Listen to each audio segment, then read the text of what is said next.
Hello viewers, welcome to ABC news express. चलिए देखते हैं। अभी तक हम देख रहे थे इतिहास से जुड़ी हुई कुछ न्यूज़ लखनऊ की, जो इतिहास में धरोहर हैं लखनऊ की, उनके बारे में हम जान रहे थे। उसी कड़ी में एक और है, ये अमर उजाला से न्यूज़। करबला अब्बास बाग की ज़मीन पर वक्फ माफिया का कब्जा। देखते हैं करबला अब्बास बाग की जो ज़मीन है वो किसकी है लखनऊ में।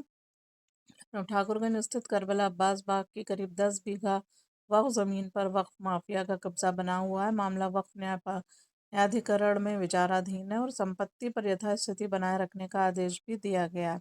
बावजूद इसके प्लॉटिंग और निर्माण का सिलसिला थम नहीं रहा है। अभी से ज़्यादा ज़मीन पर अब तक इमारतें खड़ी हो चुकी हैं। आधी से ज़्यादा ज़मीन पर इमारतें खड़ी हो चुकी हैं। करबला अब्बास बाग का वक्फनामा अवध के बादशाह मोहम्मद अली शाह के मंत्री रफ़ीकुद्दौला सैयद इमाम अली खान ने 22 जनवरी 1845 को तैयार किया। इसमें दर्ज कुल भूमि करीब 4,70,590 वर्ग फीट है, जो शिया सेंट्रल वक्फ बोर्ड के दफ़ा 37 रजिस्टर में वक्फ नंबर 2596 के तहत दर्ज है। करबला की बड़ी हिस्से की ज़मीन पर आर लॉन, डीएल लॉन, कई मैरिज हॉल, मार्केट और शोरूम बन चुके हैं। वहीं पीछे के हिस्से में वक्फ माफिया ने ज़मीन की प्लॉटिंग कर बिक्री शुरू कर दी है।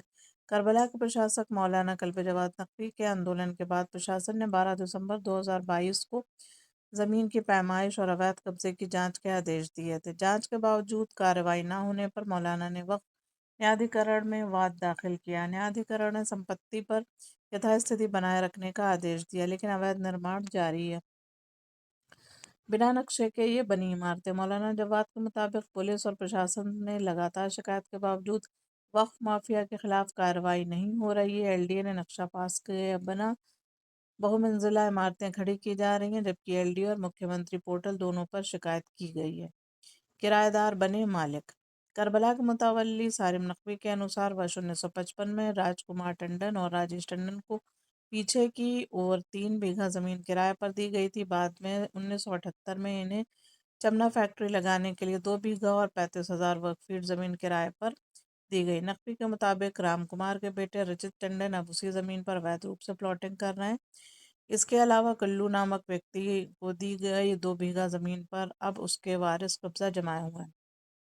आपको बता दें कि ये न्यूज़ है 15/10/2025 की, और ये भी आपको पता है, जैसा कि आपने देखा है इसमें, कि ये ज़मीन है बादशाह मोहम्मद अली शाह की, यानी नवाबों की है, और वो वक्फ करके गए थे। और इसके आसपास की जितनी ज़मीनें होती हैं या दुकानें निकलती हैं इसमें, तो ये गरीबों को बसाने के लिए, किराएदारों को देने के लिए होती हैं, शिया किराएदारों को। लेकिन आपको देखें, जो ये यहाँ पे शिया किराएदार जितने भी थे, इन्होंने क्या किया है, किराए पे सस्ते में ली वो दुकानें और ज़मीन लेते थे, उसके बाद महंगे दामों पे दूसरे लोगों को बेच देते थे। तो अब जिन लोगों को बेच दी है ज़मीन, वो तो उन्हीं लोगों की हो गई ना। इलीगल तरीके से इन लोगों ने वो ज़मीनें बेची, रहने को दी गई थी किराए पे, लेकिन दूसरों को बेच डाली इन्होंने। तो अब प्रशासन को ये चाहिए कि ये जो जितनी भी ऐतिहासिक धरोहरें हैं, ये मौलानाओं से और ये उनको गुर्गों से छुड़ाई जाएं, ताकि ये ऐतिहासिक धरोहरें बनी रहें, जिससे कि लखनऊ का नाम रहे। अगर प्रशासन इसमें दखल नहीं देगा तो इस तरह से ये सारी बेच डाली जाएंगी, सब खत्म कर दी जाएंगी।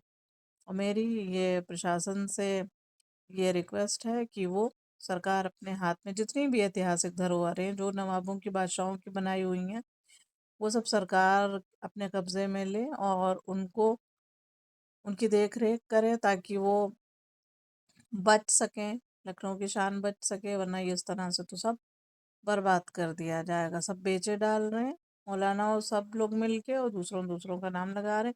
जिस किसी ने भी कब्जा की है, इन सब से इनको छुड़वाना चाहिए और सरकार को अपने हाथ में ये सारी चीज़ें लेना चाहिए। ऐसी और भी न्यूज़ देखने के लिए चैनल पे बने रहें। चैनल को लाइक शेयर सब्सक्राइब करना ना भूलें। धन्यवाद।